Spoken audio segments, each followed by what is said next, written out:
Alam mo yung Americano na nilagyan ng creamer? Ganun gusto. Yung iba.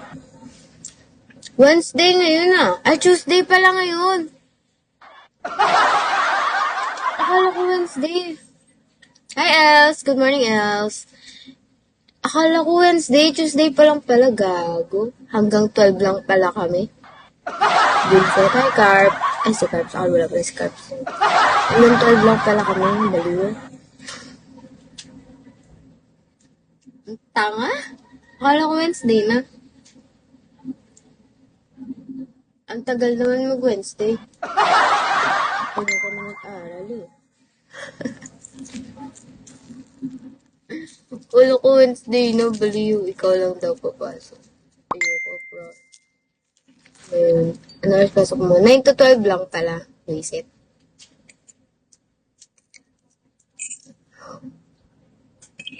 Tangal.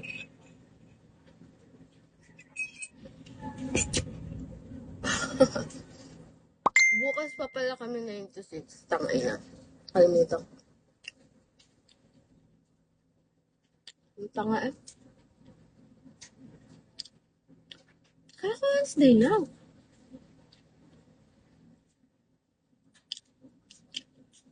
Tagal naman mag-Wednesday. Hindi ka pumasok ngayon. May pumasok ako sa online class. Online class kami ngayon.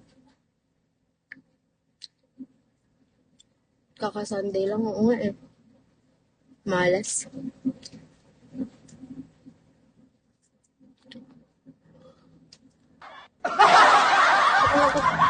Ang tagal kasi eh.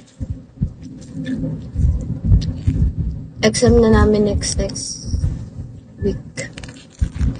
Exam na naman.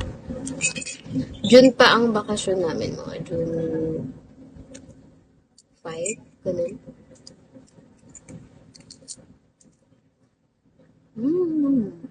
Oh. Ito yung favorite kong biscuit. Hindi ako nagbe-breakfast ng masyado ng mole. Pero pag pandesal ako. Pag walang pandesal, gusto ko talaga.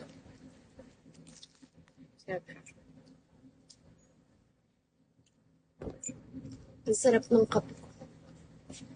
Gusto ko na ulit bumili ng outside na gatas. Ang kape ko kasi minsan sa umaga ay i-whisk ko ng coffee. Tapos lalagyan ko outside na gatas tapos coffee. As ice. Ang sarap ng promise. Sobrang sarap. Mura lang ang outside sa Walter.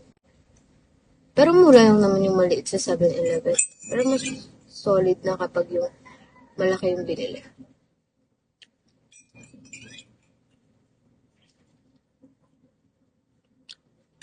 Malaki na lang bibili ko.